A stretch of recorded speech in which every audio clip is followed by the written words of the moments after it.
아이랑 게임하다가 와, 너무 이기적인 거 아닌가? 이런 생각이 순간 들어서 스스로한테 놀란 적 있으세요? 저는 행복이가 자폐 스펙트럼 진단을 받기 전에도 받은 후에도 저도 모르게 저런 생각을 했어요. 오늘은 자폐 스펙트럼 아이들과의 일상 중 게임 에피소드에 대해 이야기해보려고 해요.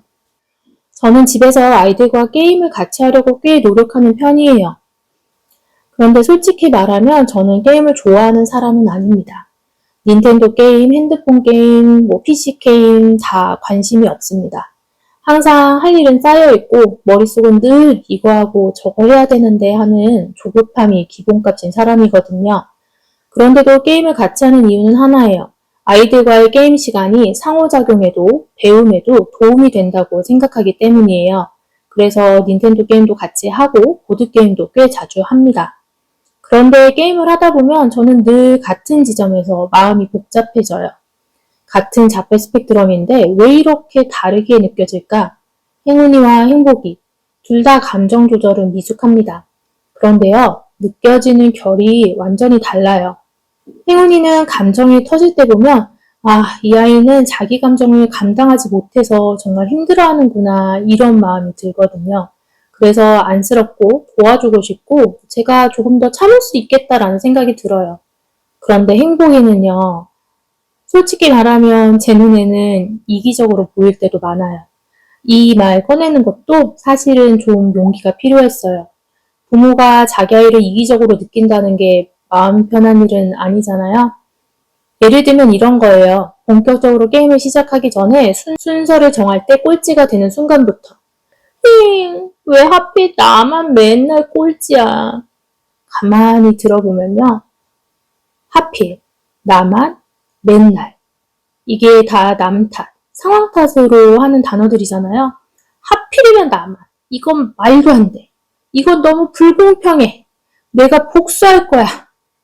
이러면서 우는 경우도 많고요. 그리고 울 때 나는 목소리도 평소랑 좀 달라요.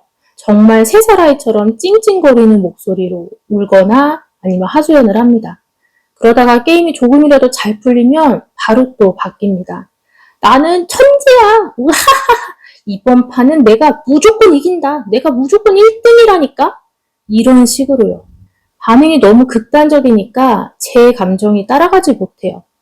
이게 게임할 때만 그러는 게 아니라 문제집 풀 때도 뭘 하나 결정할 때도 계속 반복됩니다. 그러다 보니 어느 순간 제 마음속에서 이런 생각이 올라와요. 이 아이는 왜 이렇게 자기만 생각하지? 상대방 감정은 전혀 생각을 안 하네. 좀 이기적인 거 아닌가? 원래 저는 아이에게 이런 걸 가르치고 싶었어요. 너무 자만하지도 말고 그렇다고 너무 좌절할 필요도 없고 그럴 수 있어 라는 태도. 그런데 행복에는 그게 전혀 적용되지 않는 느낌이에요. 분명히 말은 알아듣거든요. 설명하면은 논리적으로 고개도 끄덕이죠. 그런데 반응은 늘 제 기대와 정반대인 거죠.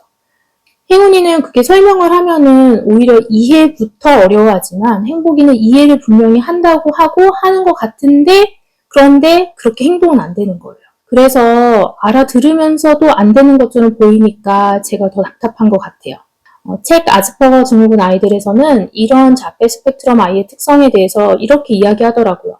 이기적인 게 아니라 자기 중심적일 뿐이다. 자폐 스펙트럼의 특성으로 그렇다는 걸 마음으로 이해는 하면서도 제가 그게 어떻게 대해줘야 할지는 좀 어려웠어요. 이러다 너무 버릇없어지는 거 아니야? 밖에서도 이러다가 따돌림 당하면 어떻게 해야 되지? 훈육을 제대로 해야 하는 거 아닌가? 제 딴에는 너무 고민이 되고 힘들어서 소정과 선생님과 심리치료 선생님께 또 여쭤봤어요. 그랬더니 돌아온 대답이 제가 예상한 것과는 달랐어요. 일단 선생님들이 공통으로 하신 말은 이거였어요. 엄마 입장에서는 너무 힘들겠지만 다 받아주라고 하시더라고요. 그리고 소정과에서는 그래도 아이가 겉으로 감정을 표현하는 게 다행인 거다. 그래야 아이 상태를 알 수 있고 조절도 연습할 수 있다고요.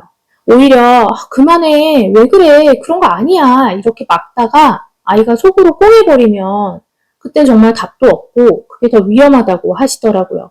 그리고 심리치료 선생님께서는 엄마는 이렇게 다 받아주면 아이가 자만만 커질까봐 걱정되겠지만 오히려 집에서 이렇게 원 없이 풀어본 아이가 밖에서는 참을 수 있다고 하셨어요.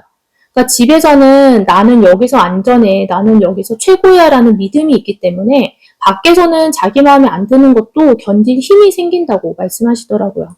이 말을 들으면서도 솔직히 마음 한켠에서는 자꾸 이런 생각도 들어요. 아, 정말 그래야만 한다고?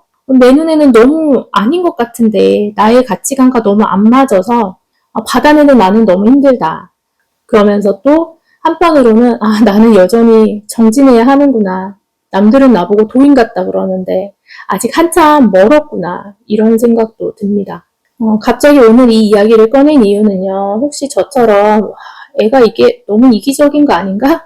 혹은 이걸 다 받아주는 게 맞나? 이런 생각 때문에 스스로를 나쁜 부모가 아닌가라고 생각하고 계신 분이 있다면 이건 부모가 덜 참아서가 아니라 아이의 감정 처리 방식이 우리 예상과는 너무 달라서 생기는 아주 흔한 혼란이라는 걸 말씀드리고 싶었어요.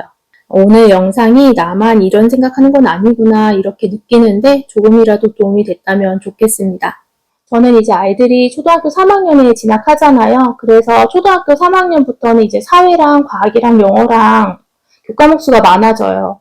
그래서 이제 집에서 그걸 다 해주려면 저도 아이들을 좀 더 집중을 시켜야 될 것 같은데 아이들이 둘 다 자폐 스펙트럼에 ADHD가 있다 보니까 내가 ADHD에 대해서 제대로 알고 있나? 혹은 ADHD 아이들에게 좀 더 잘 맞는 학습 방법이 따로 있을까? 뭐 이런 생각이 들어가지고 전에도 ADHD에 대한 책을 읽긴 했는데 이번에 도서관 가가지고 이렇게 잔뜩 빌려왔습니다. 뭐 집에 있는 것도 있고 빌려온 것도 있어요.